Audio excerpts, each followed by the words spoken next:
हुई तेरी दीवानी एपिसोड 424। वो उससे प्यार नहीं करती। महिका ने अब तक आपने पढ़ा कि महिका ने अपना माथा सहलाते हुए कहा, ताहिरी बस करो। ताहिरी ने कुछ कहने की। महिका ने उसे घूर कर देखा तो उसका मुंह बन गया। फिर उसने युवराज से कहा, उससे कहना कि वो जल्दी ही आएगा। युवराज ने बस अपना हाँ में सर हिला दिया। महिका वहां से जाने लगी कि उसने मुड़कर युवराज से कहा, युवी ऐसा मत होने देना कि मुझे मेरे डिसीजन पर गिल्ट होने लगे। इतना कहकर वो वहां से चली गई। महिका की बात सुनकर युवराज परेशान होने लगा था।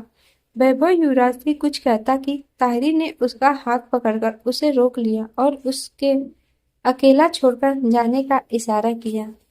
अब आगे। अगले दिन आर्मी कैंप में अंसार को कुछ पता चल गया।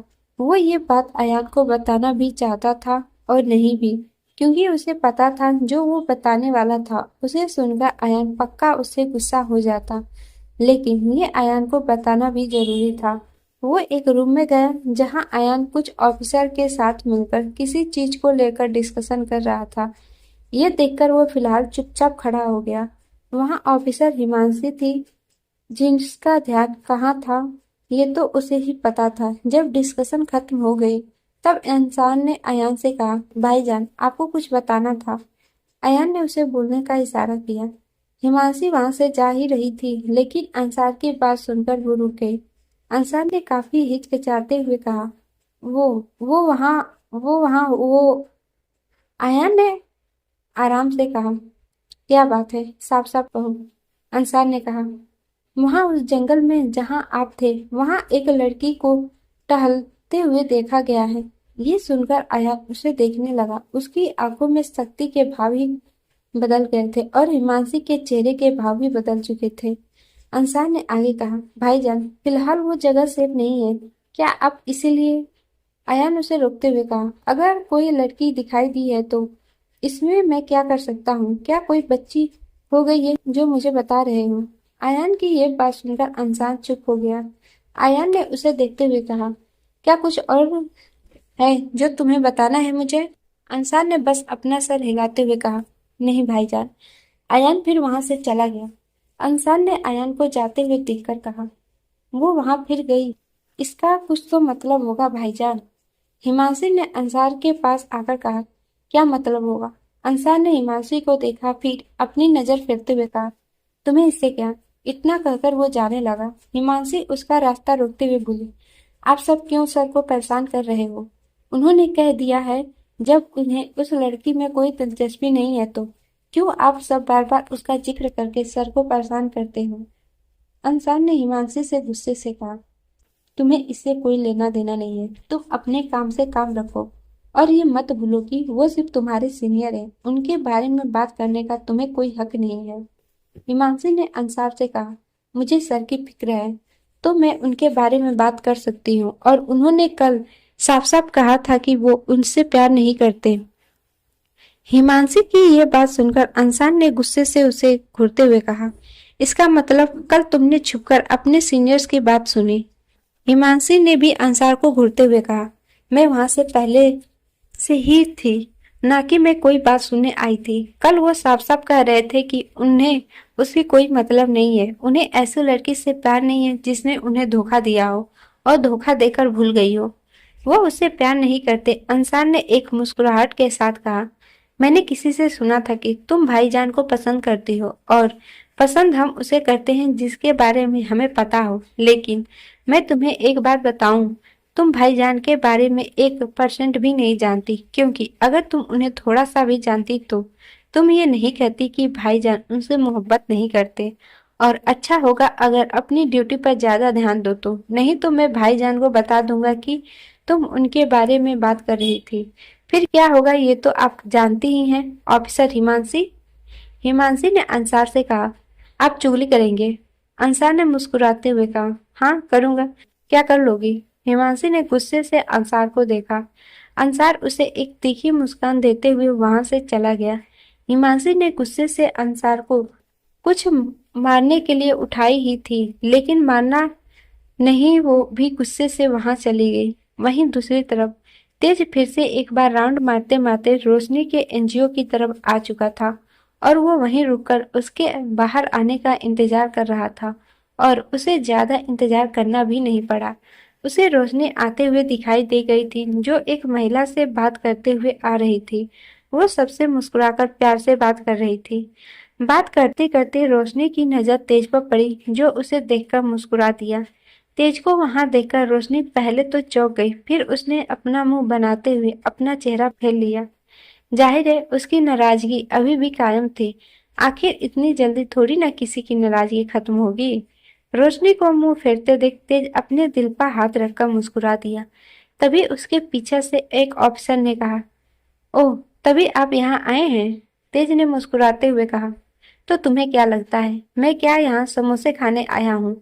उस ऑफिसर ने खुश होते हुए कहा, सर, थोड़ी आगे जाने के बाद समोसे मिल जाएंगे और साथ में चटनी भी।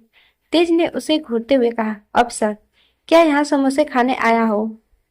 उस अफसर ने जल्दी से रोशनी को देखते हुए तेज से कहा, सर, मैम तो बहुत सुंदर है, आप हमें भी मिलवाएंगे ना उनसे? तेज ने अपनी बाह में उसकी गर्दन दबाते हुए कहा, मिलवाऊंगा अभी। वो अफसर जल्दी से माफी मांगते हुए बोला, अच्छा अच्छा सर, सॉरी सॉरी, छोड़िए ना। तेज ने उसे छोड़ते हुए कहा, जा, छोड़ दिया तुझे। फिर वो वापस रोशनी को देखने लगा जो उसे देखकर भी अनदेखा कर रही थी। ये देखकर उस ऑफिसर ने तेज से कहा, सर, आपकी वाइफ नाराज है, आपसे बीवियों को मनाना बहुत मुश्किल होता है सर। तेज ने उसे देखते हुए कहा, बीवियों को मनाना बहुत मुश्किल होता है लेकिन कभी कभी वो खुद ही मान जाती हैं। उस अफसर ने कहा, वो कैसे सर? तेज ने अपनी एक आंख दबाते हुए कहा, देखते जाओ।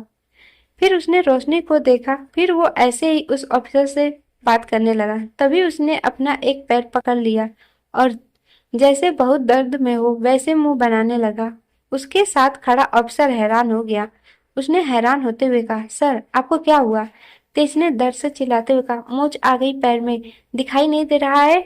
उस अफसर ने चौंकते हुए कहा, मोच? खड़े खड़े, अरे अभी तो बिल्कुल ठीक थे। तेज ने उसे गुस्से से देखते हुए धीरे से कहा, अपना मुंह बंद कर और जा जल्दी से दवाई लेकर आ। मेरे पैर में मोच आ गई है, सबको बता।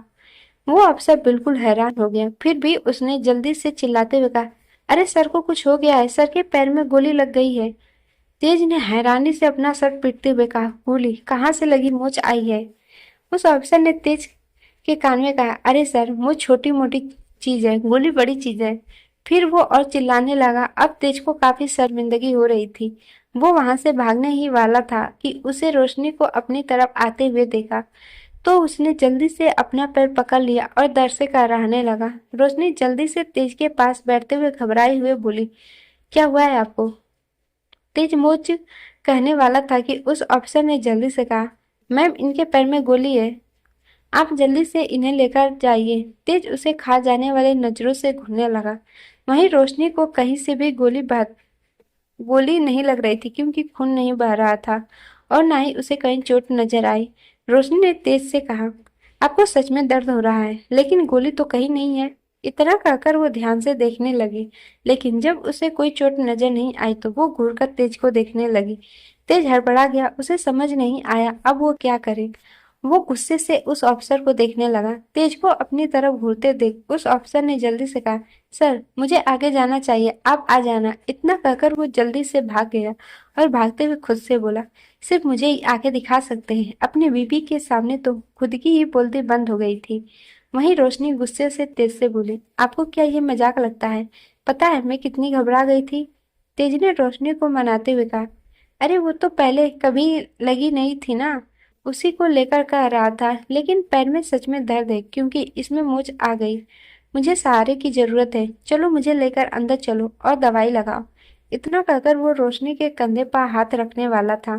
तभी रोशनी ने अपना कंधा झुका दिया और तेज से दूर होते हुए बोली, मैं क्या आपको जानती नहीं हूँ? आप हर बार ऐसा क्यों करते हैं? इतना कहकर वो गुस्से से अंदर गई और अपना बैग लेकर वहां से जाने लगी।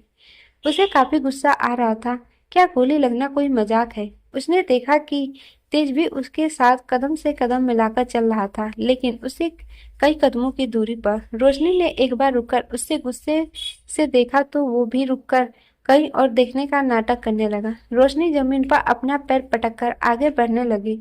तेज भी मुस्कुराकर आगे बढ़ने लगा। वहीं दूसरी तरफ कई जगह घूमने के बाद महिका और वासु एक रेस्टोरेंट में थे। दोनों फिलहाल खाना खा रहे थे। वासु ने ध्यान से महिका को देखते हुए कहा, दी, आप आजकल कम खाना क्यों खा रही हैं? आप ठीक तो हैं ना? महिका ने शांति से मुस्कुरा कर कहा, मैं एकदम ठीक हूँ। पहले खाना खाओ फिर बात करना। ये सुनकर वासु जल्दी जल्दी अपना खाना खाने लगा। वहीं रेस्टोरेंट के दूसरी तरफ संजू और बाकी उसके भाई मौजूद थे।